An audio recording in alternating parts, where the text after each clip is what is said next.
Yo, it's Guido coming at you with a Tactics Talk. Thanks for tuning in on this episode, and welcome back. On this episode, I am here in my P43 TER Tier 7, top tier in a 357 on Siegfried line.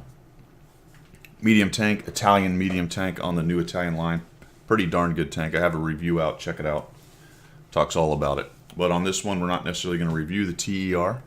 We're actually going to be a little cocky here, so bear with me, but this one is titled, Why My Stats Are Better Than Yours.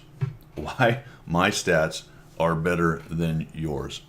Well, there's reasons for that, and we're going to talk about exactly what those reasons are. And the reason we're going to talk about the reasons is because you can do it too. Anyone can. In fact, there's probably people out there, not probably, there definitely are people out there who do it better than I do. Now, if you have objectively much better stats than mine and you're watching this, you might title this, Why Guido's Stats Are Worse Than Mine. So I get that, I do. But I'm going to talk to the intermediate to beginner players. I'm going to talk about aggression and positioning. I'm going to show you some things that I do that you probably don't or don't do as well that are going to improve your game. So I'm going to head down to the south. First thing, positioning. I go to places that are harder to play. I go to the higher risk, high reward spots. I go to places to get spots for the team, to anchor important parts of terrain, or to critical terrain, depending on the map. This is a defense on Siegfried line, and both the north and south flank need to be covered. And it's not one of those things, hey, I go to a flank and cover it because there's a very off chance someone might push.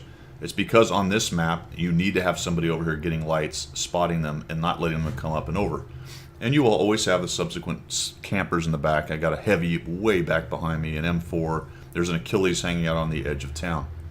This is not an easy place to fight from. There's quite a bit of artillery relatively in this game. The guys that are camping in the back on their side can hit you as you pop over. Once they get down onto this G line down here, kind of where the O1 is headed for, you can start getting hit. There's obviously a Sturv over there. Now the artillery, the LEF is shooting at me. There's just a lot of things going on there to try to minimize their ability to hit you. There's that stupid LEF, and that's why I'm leaving right now, so I can get away from the LEF, make myself disappear. But I'm not completely leaving the flank. Now there's a ARL back there. That's a problem. He's moving up. There was an AMX ELC over here. And from the moment I had the T50 with me, but he's backed off. Now he's coming back. Another reason why is just never giving up. This is a big problem. In theory, this E25 should eat me alive, but I'm just going to keep maneuvering, looking to stay around and behind him. Could really use some help there, T50. It would be really nice if you'd come out and give me a hand. My other buddies are shooting in here. That's good. And I'm able just to outmaneuver the E25. A little Olay right there. Holy cow, here comes two more. I got an AMX. He misses, I take a shot and miss. Unfortunately, the ARL does not miss, and he just charges at me. I'm waiting for my tracks to get fixed. Here he comes. Hit him, and Olay! There goes another charging bull. Right by me. Maneuver around, take him down. And that Sturv is still picking at me, so that guy is still over there as well. And I head back in the corner. And the whole time that's going on, this T50 is sort of sitting back there doing I don't know what. So there's another one. I go to the hard places. When I get into sticky situations, I'm able to fight more than one tank. And never give up. Just keep outmaneuvering these guys as best you can. So I know there's still some guys over on the F and G lines over there. T50's moving into the light, so I'm going to come up here. And this is a case where, all right, so we're doing pretty well. I've cleared out most of this flank over here, so let's go ahead and do a little bit of camping sniping here. All right, as opposed to, all right, that's my entire game, I just camp and snipe in the back. It needs to be situational. So I see the opportunity here to do this. This poor Fury is just getting lit. He's having a hard time. That spot is not a great spot when you're in that Fury's position where you've got somebody out with free shots on the side where I am, and you're being pushed from the town itself as well. It's just you can't fight that many directions in that spot. And that, which is why your team has to secure the flank over where I am. A great example of what that does. The other thing, or another thing, why my stats are better probably than yours, is realizing that this is cleanup on aisle 2.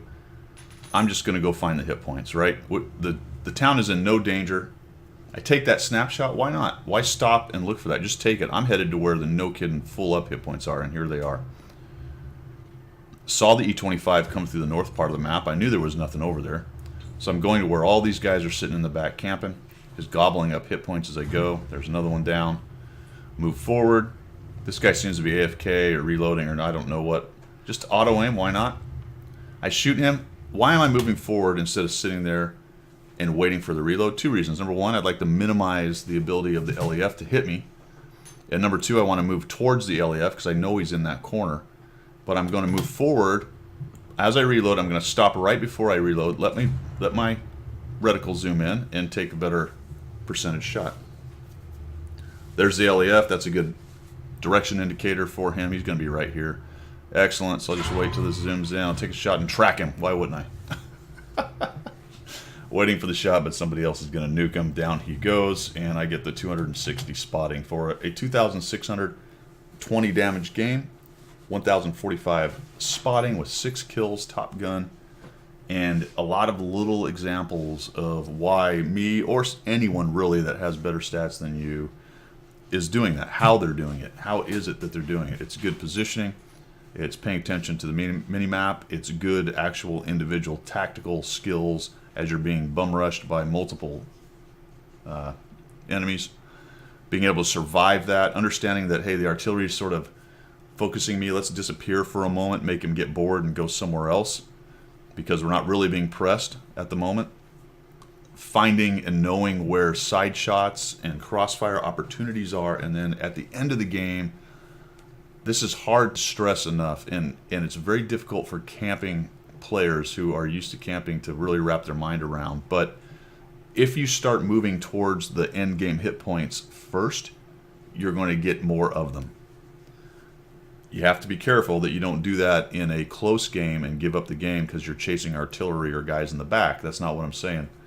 But in a game like this where it was most obviously over and we were just gobbling up hit points, if you get there first, you're going to get more of them. All right, that's it, fellas. Hope you learned something. If you did, make sure you subscribe. Tell your friends, and we will see ya.